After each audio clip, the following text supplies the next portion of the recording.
제법 있겠죠? 많이 있죠. 소유공사에 굉장히 많지 않을까요?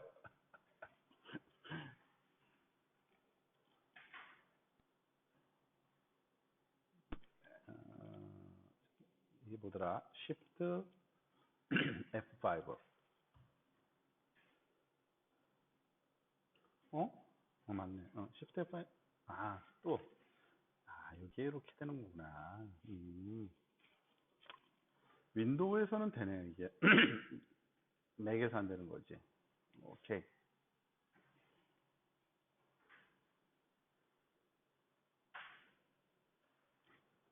자, 이번 비디오에서는 우리 디컨볼루션 얘기를 한번 해봅시다.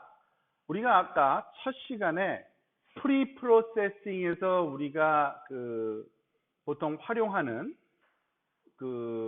처리 스텝 중에 게인 리커버리라는 게 있었고요. 그리고 필터링이라는 게 있었어요. 그리고 디컨볼루션. 요 세 가지가 기본적인 요소입니다. 프리 프로세싱 전 처리에선, 그러니까 신호 처리에서는 보통 게인을 증폭하고, 그러니까 신호를 좀 증폭해주고, 그리고 주파수 대역을 좀 조절해주고, 그 다음에 뭘 할 수 있을까? 이게 바로 디컨볼루션이라는 건데, 간단하게 얘기하면 디컨볼루션은 해상도를 높여주는 겁니다. 해상도를 높여준다는 게 이게 가능할까 좀 의심스러운데 신호 처리 개념으로 이게 가능해요. 그리고 단순하게 해상도를 높여준다고만 이해할 뿐 아니라, 그러니까 단순하게 해상도만 높여주는 목적이라기보다는 탄성파 자료에서 항상 나타나는 그런 아주 독특한 노이즈들이 있습니다. 그게 바로 소위 멀티플이라고 부르는 노이즈인데요. 이 멀티플이라고 부르는 노이즈는 뭐 다중 반사파라고도 우리가 번역을 할 수 있겠죠. 제가 이거를 써야겠네요. 상관편을. 자, 탄성파 자료 처리에서 보통 탄성파 신호에서 흔히 만나게 되는 노이즈 중에 하나가 멀티플 신호라는 게 있습니다. 다중 반사파인데 말 그대로 반사가 여러 번 되는 거예요. 튀기고 반복돼서 튀기면은 신호가 계속적으로 나타나겠죠. 근데 그거는 진짜 반사면은 아니겠죠. 반복돼서 나타난 반사면일 뿐이에요. 그러니까 하나만 놔두고 나머지는 지워야 돼요. 그게 바로 멀티플이라는 반사파인데 그거를 지워야 되는데 그때 사용하는 게 소위 대표적인 프로세싱이 디컨볼루션이라는 거고요. 그런 측면에서 보면 또 디컨볼루션은 알고 보면 수직 시간 영역에서의 템포럴 레졸루션의 해상도를 높여주는 역할을 한다.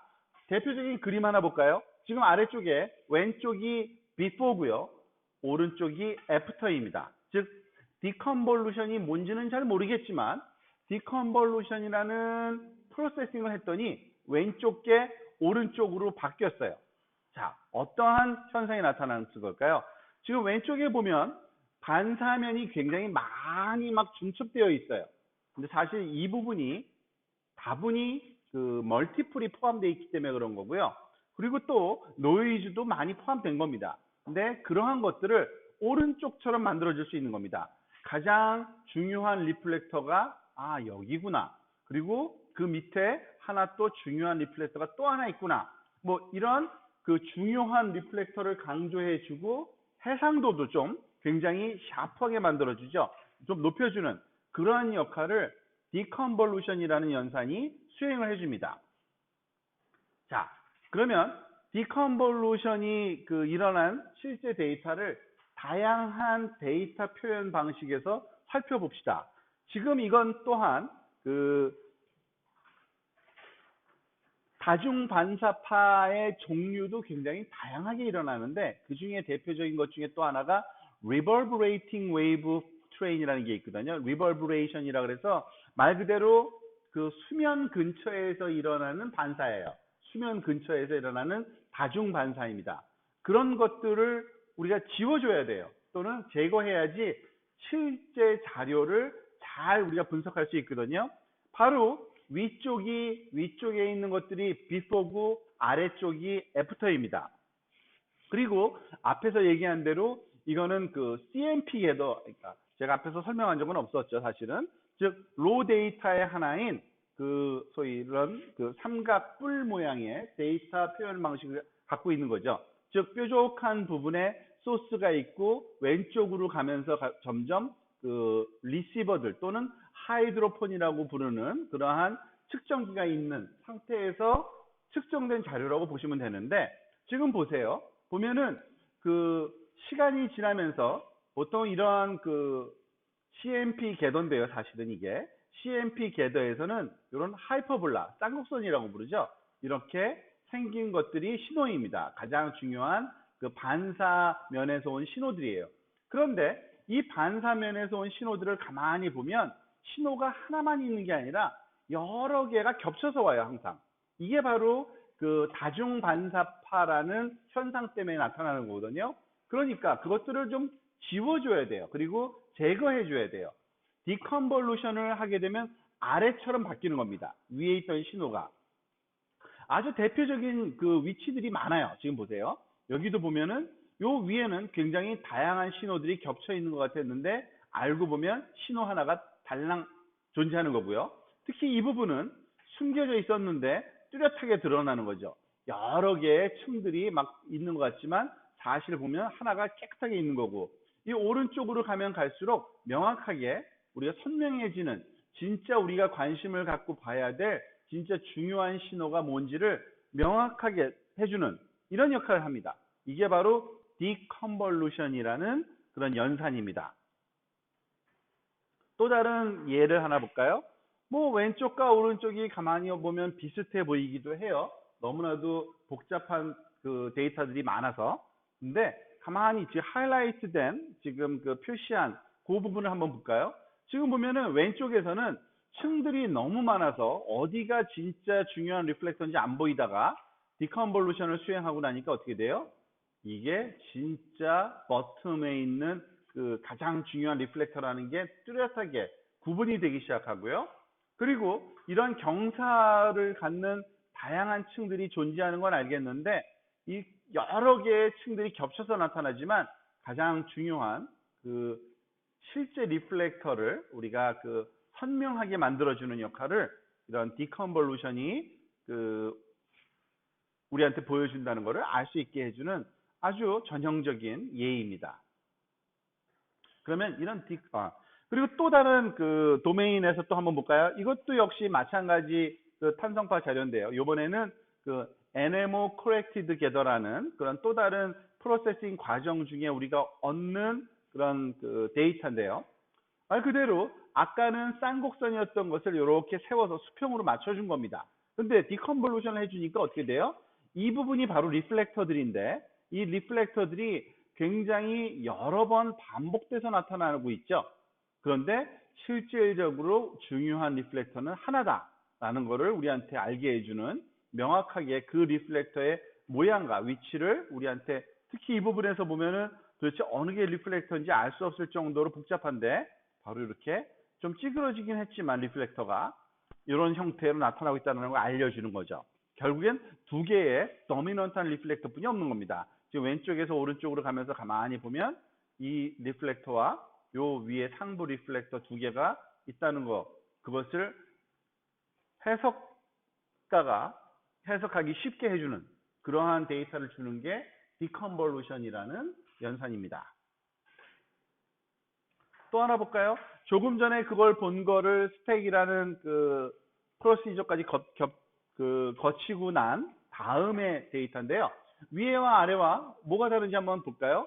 지금 위에서도 보면은 그 이런 데이터를 보고 사실은 그 인터프리터들이 리플렉터가 어떻게 하고 어디서 끊어졌고 등등의 그 분석을 해야 되는데, 그것이 명확하지가 않습니다. 지금 여러 개의 리플렉터들이 너무 많이 존재하기 때문에. 근데 실질적으로 우리가 관심 갖고서 중요한 그 프라이머리 리플렉션으로만 그 다시 바꿔놓고 나면은 이와 같이 좀 더 명확한 리플렉터가 형성돼 있다는 걸 알게 해주는 또 다른 또 좋은 예예요. 디컨볼루션 결과라고 보시면 됩니다.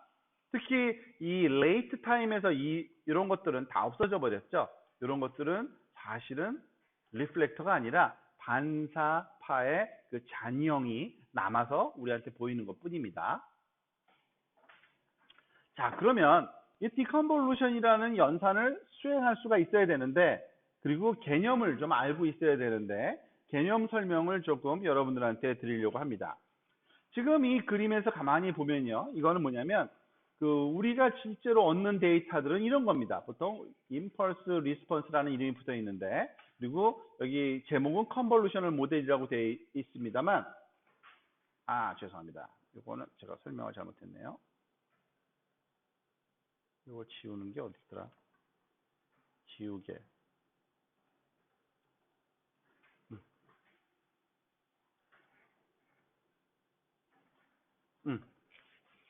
죄송합니다. 제가 잘못 설명했어요. 자, 지금 왼쪽 여러 개의 그 신호들을 지금 그래프가 수직으로 쭉 나열돼서 표현되어 있는데, 지금 왼쪽에 있는 게 사이스모그램이라고 되어 있죠. 이 부분이 결국에는 우리가 실제로 얻는 데이터입니다. 즉 시간에 따라서 앰플리튜드가 쭉 변하면서 측정된 이런 신호가 탄성파 신호가 측정된 거죠. 앞에서 여러 번 봤던 신호들, 그 중에 한 지점에서의 신호만 지금 그림으로 그려본 건데, 그런데 이 데이터가 과연 어떻게 얻어졌을까? 수학적으로 한번 우리가 계산을 한번 해보는 겁니다. 수학적으로 모델을 해본다고 보시면 됩니다. 보통 이런 거를 컨볼루션 모델이라고 하는데, 앞에서 얘기한 것처럼 소스 웨이블렛, 즉 탄성파 소스가 꽝 하고 들어갈 때 그 신호가 있을 거고요. 그 신호하고 지표 하부의 반사면으로만 구성된 또 다른 신호가 있는 겁니다. 그게 바로 요 신호예요. 그걸 보통 우리가 임펄스 리스폰스라고 부르는데, 그걸 두 개를 컨볼루션한 결과가 사실은 우리가 얻게 되는 사이스모그램이죠. 그런데 사실은 그게 다가 아니에요. 아시다시피 이거 여기 레이블링 돼 있는 것처럼 노이즈 프리 사이스모그램이 그렇게 얻어질 겁니다. 그러니까 세상에 잡음이 존재하지 않는다면 요 두 개의 컨볼루션 결과가 우리 신호에 잡힐 거예요. 그런데 실제로는 여러 가지 종류의 정말 우리가 예측할 수 없는 무작위 잡음이 존재하죠. 그 잡음이 더해져서, 플러스 기호죠. 더해져서 얻어지는 게 보통 우리한테 주어지는 탄성파 자료라고 보시면 됩니다.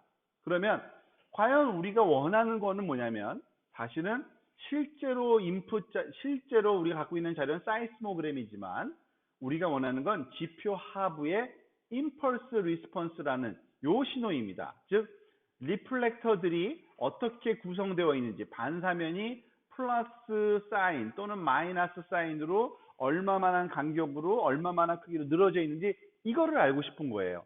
그러니까 거꾸로 돌아가야 되는 거죠. 수학적으로 조금 전에는 그래픽하게 설명한 거고요. 수학적으로는 보통 이렇게 설명을 합니다. 우리한테 주어지는 탄성파 자료 사이스모그램 XT는 웨이블렛 W 함수와 그리고 임펄스 리스폰스와의 컨볼루션 더하기 노이즈 신호가 합해진 이러한 수식으로 우리한테 주어진다라는 것을 우리가 모델링으로 삼고, 거꾸로 이것을 돌려놓고 싶은 게 우리의 목적이라고 보시면 됩니다. 자, 그렇기 위해서는 어떠한 과정을 거쳐야 되냐면, 사실 굉장히 많은 기법들이 개발되어 있고 이론들이 있습니다만, 대부분의 이론들은 이걸로 추격될 수가 있어요. 일단은 가장 힘든 것 중에 하나가, 어떻게 보면은 여러분들이 생각할 때는 쉬워 보일지 모르지만, 노이즈를 우리가 지워버리기가 너무 힘들어요. 사실은 노이즈는 없다고 가정을 합니다. 그래서 말이 될지 안 될지 모르겠는데, 노이즈를 어떻게 처리할 수가 없으니까 뭘 알아야지 제거하거든요. 그러니까 모르니까 그럼 없다고 해 라고 시작하는 겁니다. 그래서 모델링을 좀 간단하게 해요.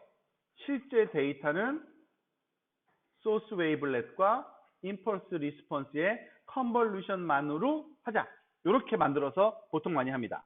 그런데 보통 이 소스 웨이블렛을 우리가 아는 경우가 있고 모르는 경우가 있어요. 근데 대부분은 몰라요. 그런데 안다고 가정해도 될 정도로 소스 신호가 아주 선명하게 잡힌 신호도 있어요. 신호에 따라서는. 그래서 어떤 경우는 아는 경우고 어떤 경우에 모르는 경우입니다. 그 두 가지 어프로치가 있어요. 소스 웨이브를 안다고 가정하고서 우리가 이 문제를 풀면 보통 디터미니스틱 디컨볼루션이라는 문제를 풀었다고 그러고요. 소스를 잘 모른다. 절대 할 수 없다. 라고 생각하고 그 문제를 풀기 시작하면은 statistical decconvolution이라는 어프로치가 있습니다. 말 그대로 통계적으로 이걸 해결해 버리려고 하는 겁니다. 이 방법을 다 일일이 설명하지는 않겠어요. 여러분 굳이 그런 수학적인 배경은 알 필요 없지만 문제는 그겁니다. 소스를 알 경우에는 그 소스로부터 역 신호를 구해서 곱해주면 또는 그 컨볼루션 해주면 그 부분을 없앨 수가 있어요. 이걸 수학적인 배경을 여러분들이 이해할 필요는 없지만 개념은 아주 간단한 겁니다. 소스를 알면 소스를 없앨 수가 있어요. 거꾸로 된 소스를 만들어서 주면은 소스를 지워버릴 수가 있거든요. 알면은 지울 수 있다는 아주 기본적인 그런 방법, 그러니까 개념을 그냥 한번 여러분들이 이해했다고 치고 그거를 알고리즘을 이해하시면 되는데 그런 수학적인 방법이 있던데 그 얘기는 뭐냐면 소스가 있으면 소스를 없애자입니다. 물론 이거를 역시 컨볼루션 연산을 통해서 하는데 그러면 뭐가 나오겠어요? 당연히 임펄스 리스폰스, 지표 하부에 있는 그 반사도만 계산돼서 나오는 거고요. 소스를 모른다면 그럼 어떻게 해야 되느냐? 할 수 없죠. 구해야 돼요.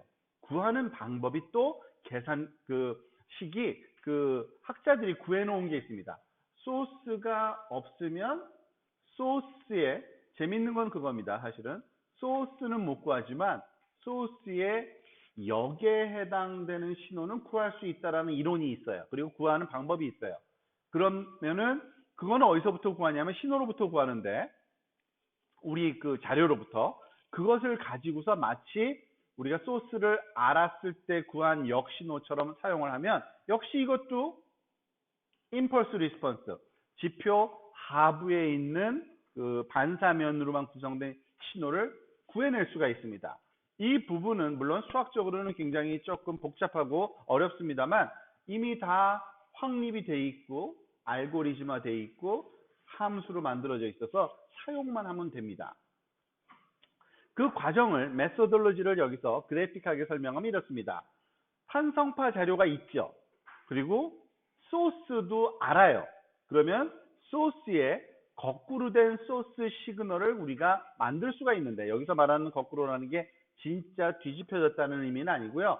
그 수학적인 개념으로 얘를 지워버릴 수 있는 또 다른 신호를 만들 수가 있어요. 지울 수 있는 그 역신호라고 부르는데 인버스 웨이블렛. 그래서 얘 인버스 웨이블렛을 얘랑 컨볼루션 시키면 어떻게 돼요? 우리가 아까 모델로 삼았던 리플렉터들의 그 배열이 쪼르르르륵 계산돼서 나오죠. 이게 바로 디컨볼루션이에요. 그러면 모를 경우는 어떻게 하느냐? 그게 바로 스태티스티컬 어프로치라고 그랬죠. 주어진 신호로부터 역신호에 그러니까 그 소스의 역신호에 해당되는 신호를 만들 수가 있어요. 아주 이름도 있어요. 유명한 알고리즘이 있는데 Prediction Error Filter라는 게 바로 그겁니다.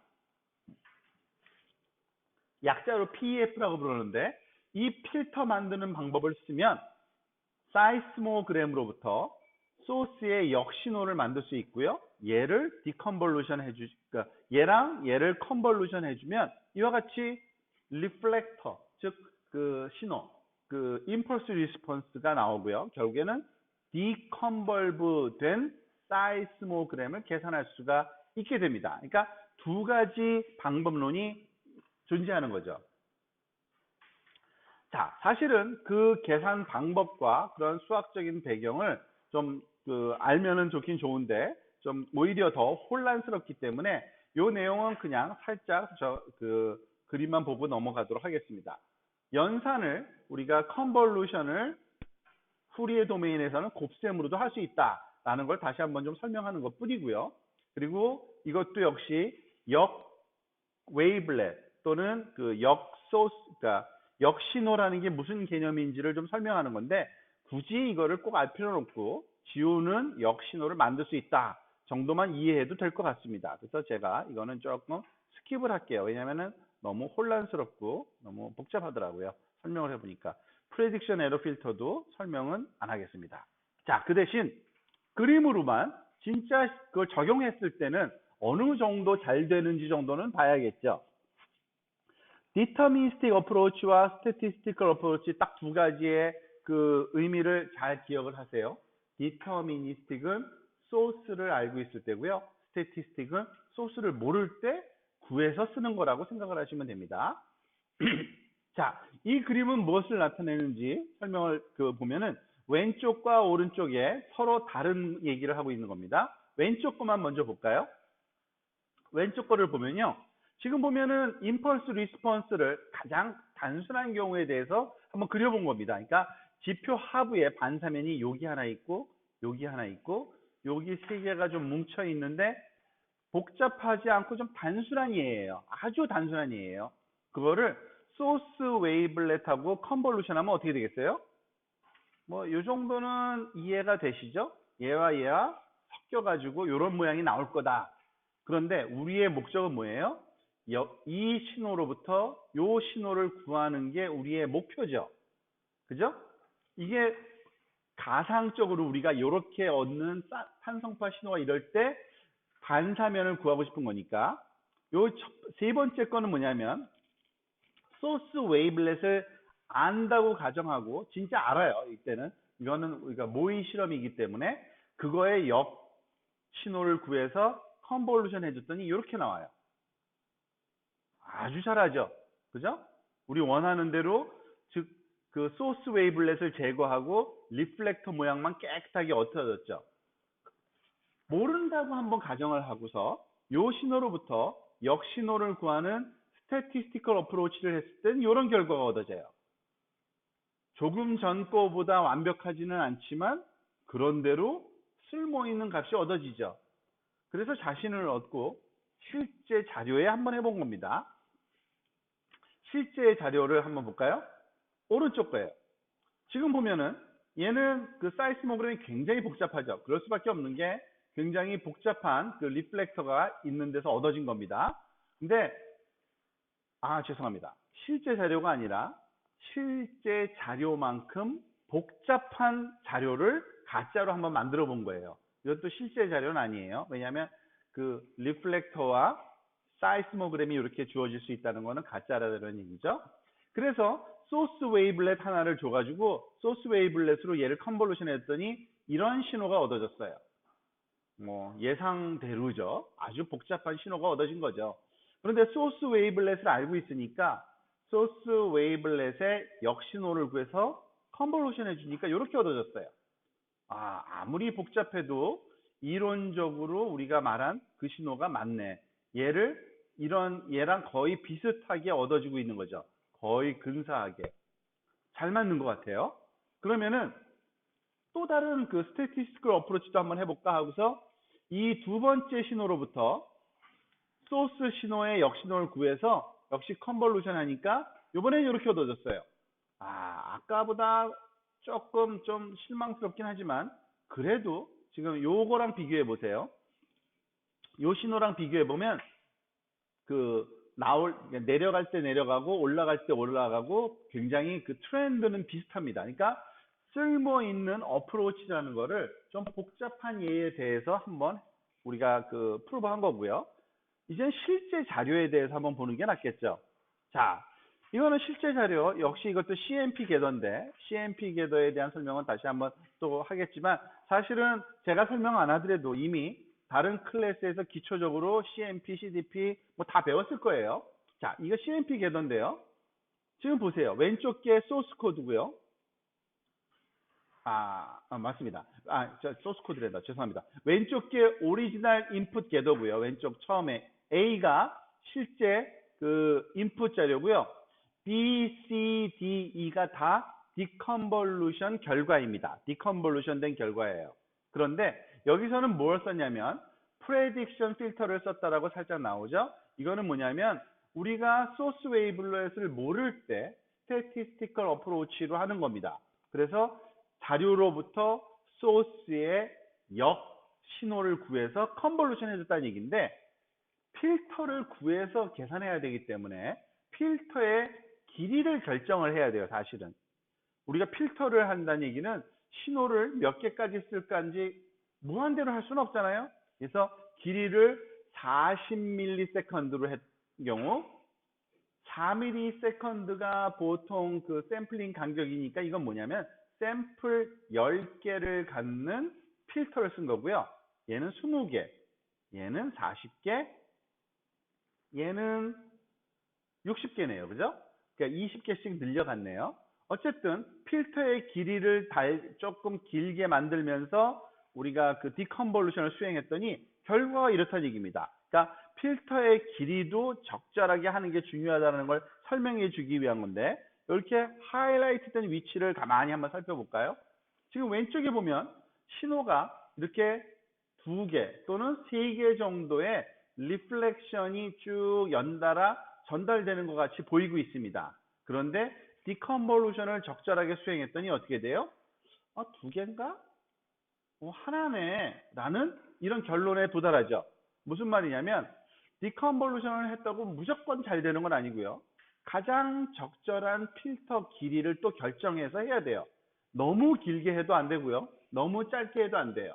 이런 거는 그 인터프리터들 또는 그 자료 처리하는 처리 전문가들이 그런 노하우를 가지고서 또는 트라이얼 앤 에러로 여러 번 실험을 해서 이렇게 판단을 해야 되는데, 지금 어쨌든 모든 디컨볼루션 결과가 원래의 신호보다는 즉 그 리버브레이션이라고 부르는 반사되는 그러니까 다중 반사파들을 제거해주고, 그리고 신호 자체를 좀 더 콤팩트하게 아주 그 샤프하게 만들어주는 버티컬 해상도를 높여주는 역할을 잘 감당하고 있다는 것을 요 예에서 알 수 있습니다. 그리고 가장 많이 쓰이는 거는 사실 이렇게 프레딕션 에러 필터를 쓴 이런 통계학적인 어프로치입니다. 그리고 때때로 이런 말도 많이 들을 거예요. 여기 써 있듯이 스파이킹 디컨이라고 많이 부르거든요. 왜냐하면 이거는 목적이 그거기 때문에 그래요.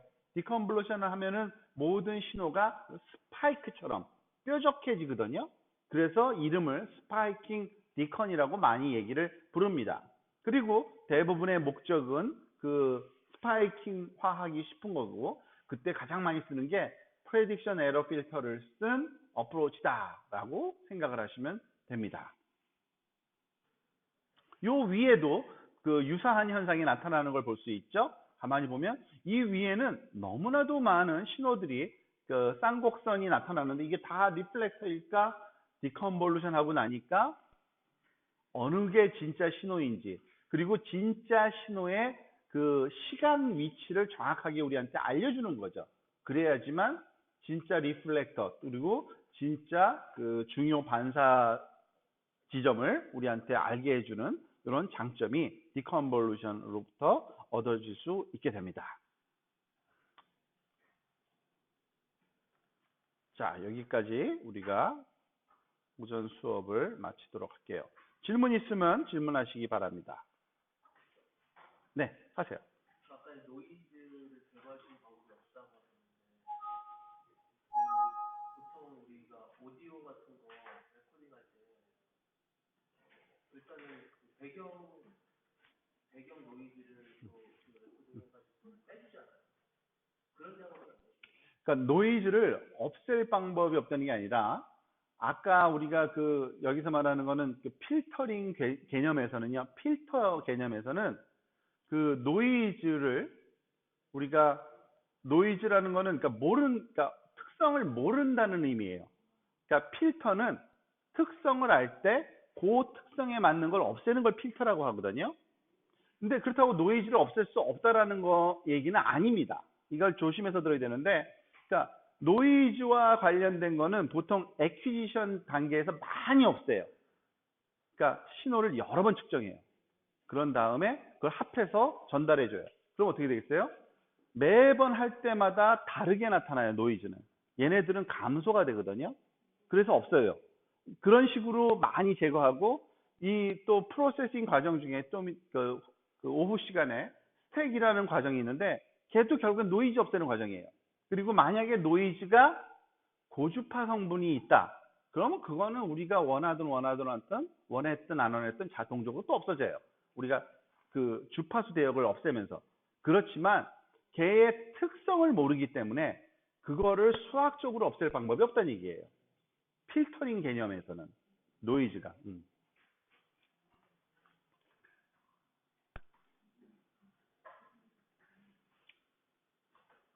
네, 하세요.